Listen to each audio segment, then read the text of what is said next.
Next property we have to study is latent heat of fusion. Now fusion means melting and latent means hidden. So the energy which is required for changing from water to ice or for changing from ice to water will be the latent heat of fusion. When you are changing water into ice, you have to cool it. So when you are cooling it means per gram of water has to give out 80 calories of water to change into 1 gram of ice. Or if you are changing ice into water, you have to provide heat energy. How much heat energy? 80 calories of heat energy for each gram of ice has to be given to ice so that it changes into 1 gram of water. The temperature remains the same, that is 0 degree Celsius. Because this heat energy which is absorbed or given out during the change in state is not noted down in the change in temperature remains the same at 0 degree Celsius. So this is known as latent, that is hidden heat of fusion or melting of ice. If you are taking another unit of heat, that is joules, then the value becomes 336 joules per gram of heat energy. Will be either absorbed to change from ice to water or will be given out if you are changing from water to ice. Then the next thing is latent heat of vaporization. Again the meaning of latent is what? Hidden. Vaporization is what? When it is changing from liquid to gaseous state on boiling.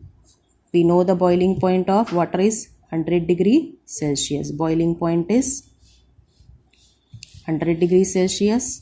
So water at 100 degrees Celsius will change into steam at 100 degrees Celsius.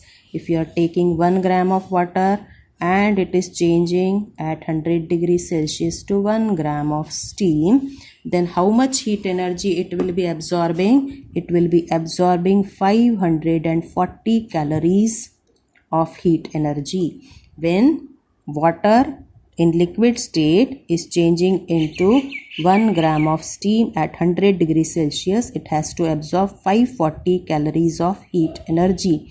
That means steam will be having additional 540 calories of heat energy per gram than water at that same temperature. And we know that if you are not providing heat to steam, then slowly what will happen? The steam will change into liquid state at 100 degrees Celsius only. But when it is changing from steam to water, we know that it has to give away the heat energy.